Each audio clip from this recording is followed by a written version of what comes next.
Let's explore all the options in Elon Musk's new AI. So let's dive in. First, this is what you'll see right when you enter. We have options similar to ChatGPT plus Deep Search, which is like Deep Think. It's quite interesting. We'll see how it works later, along with research tools, idea generation, and data analysis features. These functions use the best format and initial keyword. The next three work similarly. Then we have image creation and coding features. To show how this AI works, I'll share some interesting tests I've done. First, let's look at image generation, like these dragon images I created here. If you want to see how to generate good images, check out my video on image generation with GROK. Another interesting feature it has is Deep Think, which I used to research Nietzsche. The deep search took exactly 54 seconds, about a minute to complete. It used various sources for the search, providing a detailed history of Nietzsche. It did a good job and even included references at the end. This could be quite useful for university work, potentially saving a lot of time on research. It could save us a good amount of time searching for information. Interestingly, I used this AI's data analysis to compare ChatGPT and GROK to assess GROK's reliability and objectivity regarding its competition. It's quite objective with only a few flaws. He's quite objective, stating that GROK's meshmarks performance doesn't surpass GPT. So,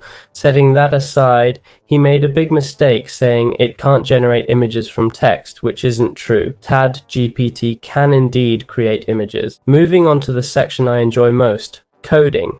I always test it by asking to create Snake using only HTML. I also attached an image to test file handling. It can process any file type perfectly. Here's the impressive result. Let's look at it. It's quite incredible. Here's proof. And there's something important to note. This code uses only HTML, no CSS or JavaScript, yet look how it works. If we restart the game, we can basically begin. If I click here and use the arrow keys, I can play Snake perfectly. As you've seen, I die when I hit the corners. It has all the Snake game features like new apples appearing and the tail growing. It's quite impressive. Honestly, when I tested this with ChatGPT, it couldn't include all these options. When hitting a wall, it just wrapped to the bottom, no game over screen. But pretty good for a first try without any feedback. Maybe this will push ChatGPT to step up its game in terms of programming. The new one is quite fast, but you can see all these features comparing ChatGPT and GROK in a video we have comparing ChatGPT and GROK. Also,